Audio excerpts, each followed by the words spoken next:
নমস্কার, আমি প্রিয়াঙ্কা। সবুজ সাথী চ্যানেলে তুমি সকল বন্ধুদের আরও একটি নতুন ভিডিওয় স্বাগত জানাই। তো আজকে না একটা বিশেষ কাজ নিয়ে আমি বসেছি, বুঝলেন, আপনাদের সামনে। সেটা হচ্ছে গোলাপ গাছের রিপোর্টিং, বা যেগুলো পুরনো টব হয়ে গেছে সেগুলো নতুন করে পট চেঞ্জ করা, যাই হোক রিপোর্টিং। এই ভিডিওটাই আজকে আপনাদের সঙ্গে শেয়ার করব। শেষ পর্যন্ত দেখার অনুরোধ রইল, যদি বড় হয়ে যায় তো। আচ্ছা, তো যেটা আমি কাজ অনেকটা এগিয়ে নিয়েছি, দূরে দেখায়। ওই দেখুন, কিছু কিছু গোলাপের টব ছোট হয়ে গেছিলো, মানে যেমন এইগুলো 7 ইঞ্চি করে সাইজ, 8 ইঞ্চি সাইজ। তো সেগুলোকে আমি 12 ইঞ্চি টবে দিয়েছি। দুটো নতুন টব দেখতে পাচ্ছেন আশা করি। বাকিগুলো পুরোনো দেখছেন, কারণ ওই টবগুলো বেশ বড়, তাই আমি ওতেই রেখেছি। আমি এর থেকে আর বাড়াতে চাইছি না। তো কাটিংয়ের ভিডিওটা মানে কি বলবো, ওবেলা মানে বিকালের দিকে করেছিলাম বলে অনেকটা অন্ধকার হয়ে গেছিলো বলে অনেকটা হয়তো দেখতে অসুবিধা হয়েছে। তাও যারা শেষ পর্যন্ত দেখেছেন তাদের সকলকে অসংখ্য ধন্যবাদ। আজকে রিপোর্টিংয়ের ভিডিওটা আপনাদের সামনে তাই তুলে ধরছি এবেলা, মানে সূর্য থাকাকালীন দিনের বেলা। তো সেই জন্যই বলছি, দেখার অনুরোধ রইল। প্লিজ সবাই দেখবেন এবং একটা করে অবশ্যই লাইক করে দেবেন, আর শেয়ার করবেন এবং চ্যানেলটা অবশ্যই সাবস্ক্রাইব করে দেবেন। তো ভিডিওটা শুরু করি বকবক না করে। সেটা হচ্ছে ওই যে দেখুন, আমি অনেকগুলো কাজ এগিয়ে নিয়েছি। বেশ কিছুটা কাজ এগোনোর পরে আপনাদের সঙ্গে আবার ভিডিওটা শেয়ার করছি। তো দেখুন, আমার এতটা মাটি, এগুলো হচ্ছে পুরনো, মানে যে ওই যে রিপোর্টিং করার পরে যে শিকড় টিকড় কাটার পরে যে পুরোনো মাটিটা, সেটা এখানে এই যে এতটা পরিমাণে জমেছে। তো এই মাটিটা কিন্তু আমি ফেলে দেবো না। প্রথমেই বলি, এই মাটিটা কিন্তু আমি ফেলে দেবো না। এটা ভিজে মাটি, বুঝতেই পারছেন। এই মাটিটা ফেলে দেবো না। এই মাটিটা আমি 2-3 দিন রোদ দেবো, তারপর আবার গোবর সার বালি মিশিয়ে এই মাটিটাতে আমি কিন্তু শীতের গাছ করবো, এবং খুব ভালো হবে। কারণ কি, এটা কিচেন কম্পোস্টের মাটি, দেখে বুঝতে পারছেন তো। দেখুন, ডিমের খোসা টোসা রয়েছে, পাতা টাতাও রয়েছে, যেগুলো ঠিকঠাকভাবে ড্যামেজ হয়নি। এই দেখুন, ডিমের খোসা টোসা। তো এই যে এটা হচ্ছে আমার কিচেন কম্পোস্টের মাটি। দেখুন, এটাতে আবার ইয়ে রয়েছে, কুমড়োর সিডস। যাই হোক, তো এই হচ্ছে ব্যাপার। আমি কি করছি, কিভাবে আমি রিপোর্টিং করছি, কি কি জিনিস, মানে কি কি দিচ্ছি আমি, সেটাই আপনাদের সঙ্গে প্রথমে শেয়ার করি। সেটা হচ্ছে, দেখুন, যেহেতু আমি এই টবটাতেই, এটা আমার সাদা গোলাপের গাছটা, ঠিক আছে। এই যে এখন যেটা দেখাচ্ছি আপনাদের সামনে, এটা সাদা গোলাপের গাছটা কাটাই ছাটাইতে করে দিয়েছি।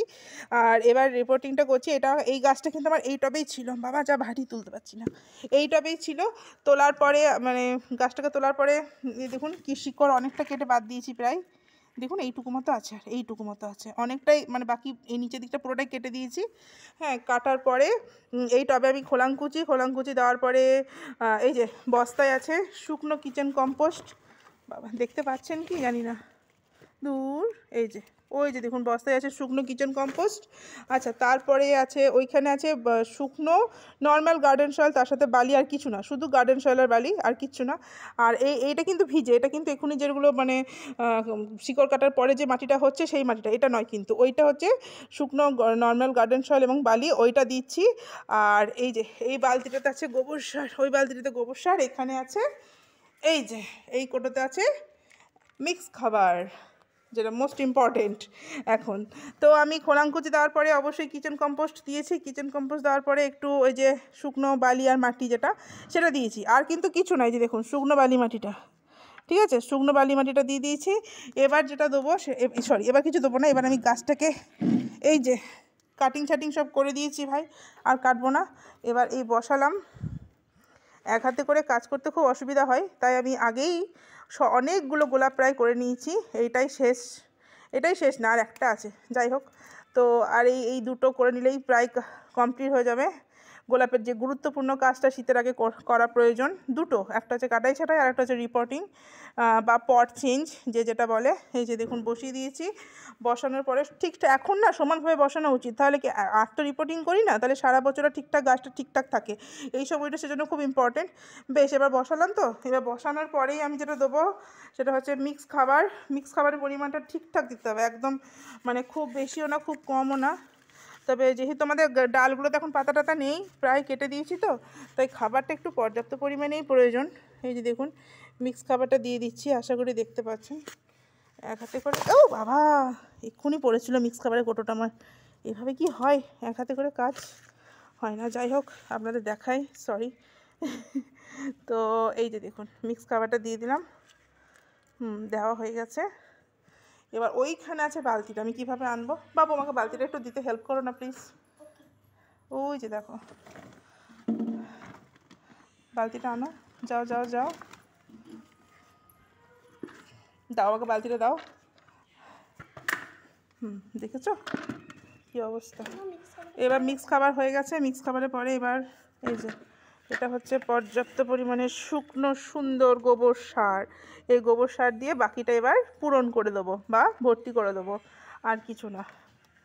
এই যে আমার গোবর সার মিক্স খাবার সব একদম প্রায় সব শেষের পথে, আবার নতুন করে বাজারে গিয়ে আনতে হবে। গোবর সারটা আছে, মানে উপরে তুলতে হবে, মিক্স খাবারটা শীতের গাছে তো আবার দিতে হবে তাই এখন গোবরগুলো আমার মানে গোবর সারটা আছে, কিন্তু মিক্স খাবারটা প্রায় একদম শেষের পথে, মানে এই কৌটোটাতে যেটুকু আছে সেটুকুই। আর এদিকে আমার মেয়ে চলে এসছে কাজ করতে করতে। তো এই যে দেখুন, আমি দেখেছেন গোবর সার দিয়ে পুরোটাই পর্যাপ্ত পরিমাণে করে ফেলেছি। গোবর সার দিয়ে পুরোটাই পরিপূর্ণ করে দিলাম। এবার আমার গাছটা, মানে এই কাজটা পূর্ণ হয়ে গেল, আর কিছু করতে বাকি নেই। তো যেটা করতে হবে, এবার জলটা দিতে হবে, জল দেবো, ব্যাস, আর কিছু না, শুধু জল দিলেই চলবে। তো এইভাবে আমি কিন্তু ওইখানে যতগুলো আপনারা টব দেখছেন, প্রত্যেকটা টব আমি সেম প্রসেস করেছি, আলাদা করে আর কিচ্ছু না। নিচে সিম্পল খোলাঙ্কুচি দিয়েছি টবের, মানে একদম নিচে যাতে ড্রেনেজটা ঠিক হয়, ঠিক আছে, খোলাঙ্কুচি দিয়েছি। খোলাঙ্কুচি দেওয়ার পরে এই যে বস্তায় আছে আমার শুকনো কিচেন কম্পোস্ট দিয়ে দিয়েছি, এতে ড্রেনেজ সিস্টেমটা খুব ভালো হয়। তারপর ওই যে শুকনো মাটি আর বালি, নর্মাল মাটি আর বালি, ওর মধ্যে কিন্তু গোবর মেশানো নেই, কিচ্ছু মেশানো নেই, নর্মাল মাটি আর বালি দিয়ে দিয়েছি। তারপর গাছটা রুটটা কেটে বসিয়েছি, বসানোর পরে মিক্স খাবার দিয়েছি, এবং তার উপরে পুরোটাই, আর মাটি দিইনি, পুরোটাই গোবর সার দিয়ে পূর্ণ করে দিয়েছি। দেখেছেন, এই হচ্ছে কাজের প্রসেস, এর বাইরের কিচ্ছু না।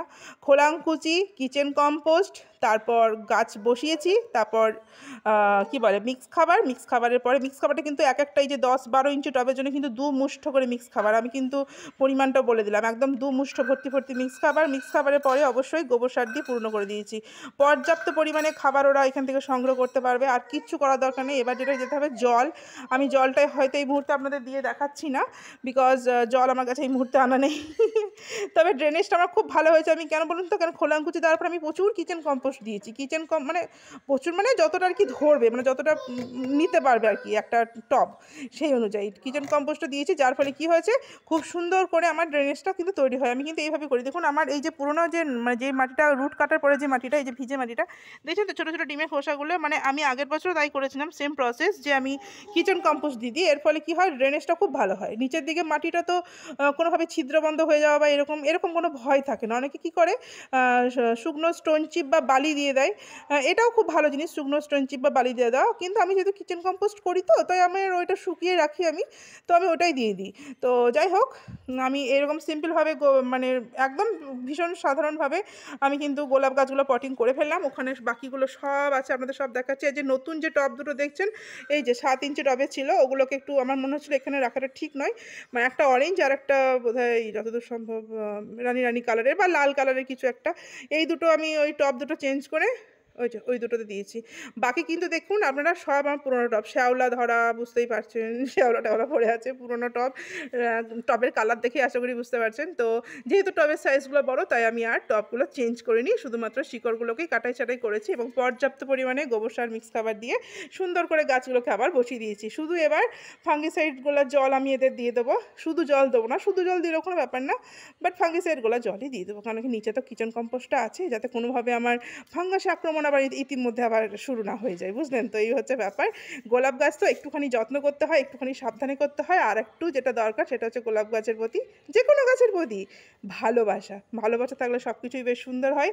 তো অনেক জ্ঞান দিয়ে ফেললাম, যারা শেষ পর্যন্ত আমার এই জ্ঞানটা নিলেন বা আমার এই ভিডিওটা দেখলেন, তাদের সকলকে অসংখ্য ধন্যবাদ, এবং শেষ পর্যন্ত ভিডিওটা দেখার জন্য অনুরোধ রইল। আশা করি অনেকেই দেখে ফেলেছেন, আর কিছু বলার নেই। আর আমার ভিডিওটা প্লিজ শেয়ার করে দেবেন, এবং চ্যানেলটা অবশ্যই সাবস্ক্রাইব করবেন এরকম নতুন আরও ভিডিও পাওয়ার জন্য। তো আজকে এই পর্যন্তই বন্ধুরা, আবার দেখা হবে অন্য কোনো ভিডিওয়। ভালো থাকবেন সবাই, নমস্কার।